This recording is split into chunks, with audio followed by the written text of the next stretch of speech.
Residents in the Dutch town of Purmerend have been advised to arm themselves with umbrellas at night to protect themselves from a recent spate of owl attacks. He is the fourth victim of an owl that has been dive bombing people.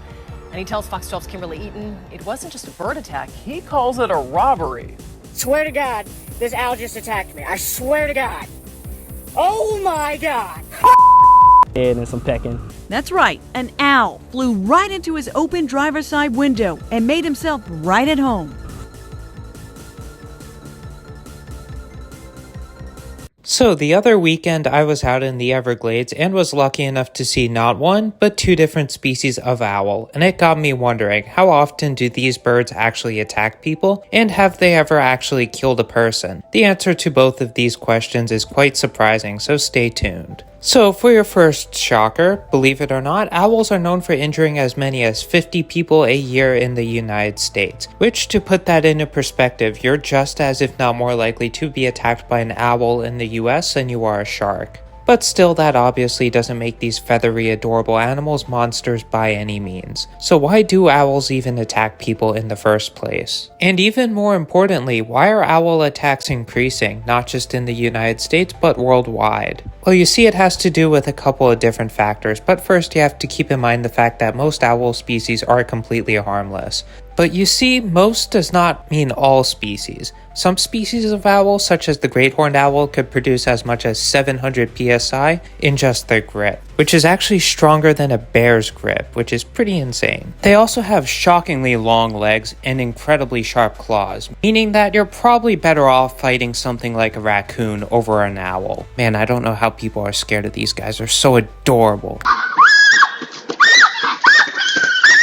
Now, getting back on topic, we need to talk about why these owls are attacking people in the first place. Primarily so you guys and people as a whole could avoid getting dive bombed, clawed, and straight up attacked by these owls. While most owl species are small and non-territorial, some larger species, such as the great horned owl, great gray owl, Eurasian eagle owl, and especially the barred owl, can all be very territorial, especially when it comes to guarding their nest and mates. So especially during their respective breeding seasons, these guys could be quite aggressive, not just towards people, but even other animals and sometimes even other species of owl. What a lot of people don't realize is a lot of times when these owls call, making their unique hoots, they're actually producing these calls at least in part to establish their territories and territorial dominance over each other and other owl species. This is actually the main reason why it's mostly just larger species of owl that produce hoots, while smaller species of owl primarily produce screeches and trills. But you see, a lot of these larger species of owl do a lot more than just hooting in order to establish their territory. A lot of times they will go out of their way to protect their territory from other animals they see as a threat, including humans, and this is usually where their bad habit of dive bombing people comes in. You see, owls do see people as a threat a lot of the time, as we are much larger than them and are way more capable of causing damage. So when we set foot onto their territory, they can often see us as a threat and decide we need to be dispatched, or at least removed from the premises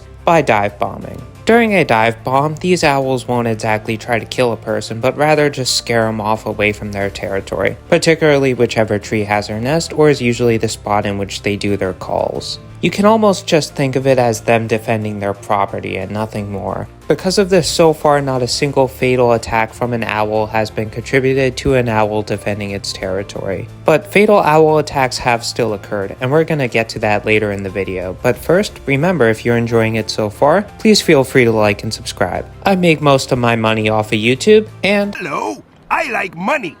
now, getting back to the owls, owls will also attack people for a bunch of other strange reasons, some of which can actually contribute to fatalities. The first, and probably strangest of which, is actually the fact that owls are known for attacking fluffy hats. Yes, I am not kidding. Despite owls having specced so much of their evolutionary power into their eyeballs, to the point of where their eyeballs are practically eye cones and they can't even rotate them, somehow their vision still still doesn't seem to be good enough to distinguish a fluffy hat from their usual prey. At least that's what I thought at first, until I realized just how opportunistic some of these larger owl species are, in which it seems like they'll pretty much take out anything smaller than a house cat. Whether it's fluffy, feathery, or scaly, it doesn't really seem to matter. And I guess when you see a human from a purely top view, it could be very easily to mistake an unusual hat or someone's dorky haircut for a potential prey item. And when these specific kinds of attacks do occur, they tend to cause a lot more damage, mainly because the owl, instead of trying to defend itself, is actually trying to kill what it's getting a hold of. And remember what I said before about some owl species having a grip up to 700 psi in power? Yeah, imagine this going straight through your skull. In some cases, owls will also defend themselves if they feel threatened, and will actively attack in self-defense. Normally, when an owl feels threatened, they will simply puff up and often screech, but when that isn't enough, well, let's just say the results could be catastrophic. Still, only 3 deaths have been directly caused by owls in the United States, and even then, some of these fatalities are still somewhat contested. And while there have been plenty of other reports, both in and outside of the US, of owls potentially killing people, so far only 3 of them are considered to have any sort of true credibility. The first of which took place in Pennsylvania back in 1911, where an older farmer was attacked and fatally killed by an owl, likely a barn owl defending its nest. Barn owls in particular, while not as large as other owl species, can still be quite territorial, and also like to spend a lot of their time around farms and even build their nest in barns, specifically so they could feed on the plentiful rodent population found around the farmlands. Another very similar incident would happen in 1985, where another farmer up in California, approaching retirement, would end up also being attacked and fatally killed by a barn owl. Interestingly though, barn owls don't seem to be responsible for the most owl attacks in terms of sheer numbers,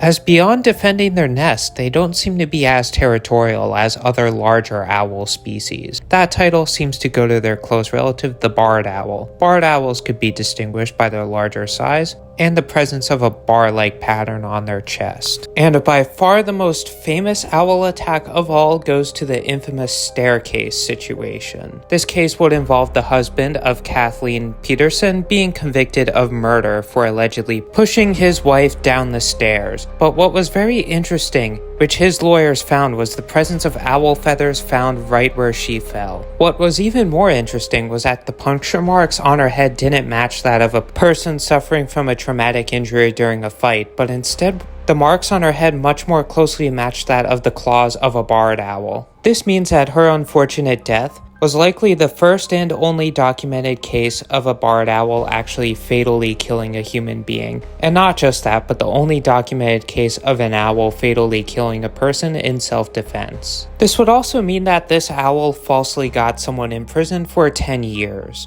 Yet again, it should also be kept in mind that this case is still seen as very controversial to this day. And even then, what matters isn't that an owl killed somebody, but that unfortunately a person had to pass away. Even though her death was likely not as brutal as the first 2 fatalities mentioned, which are believed to be contributed to blood loss, compared to Kathleen, who suffered from blunt force trauma. Each of these deaths is still gruesome in their own right. It's very unfortunate how with really all animal attacks, it seems like people lose track of the fact that an actual human life was lost, and instead people just want to focus on demonizing whatever animal attacked the said person. While a lot of animals could be very dangerous, including owls and other raptor species, it should also be kept in mind that none of these birds want to actually actively unalive people. They simply just want to do everything they can in order to ensure their own survival and the survival of their own offspring.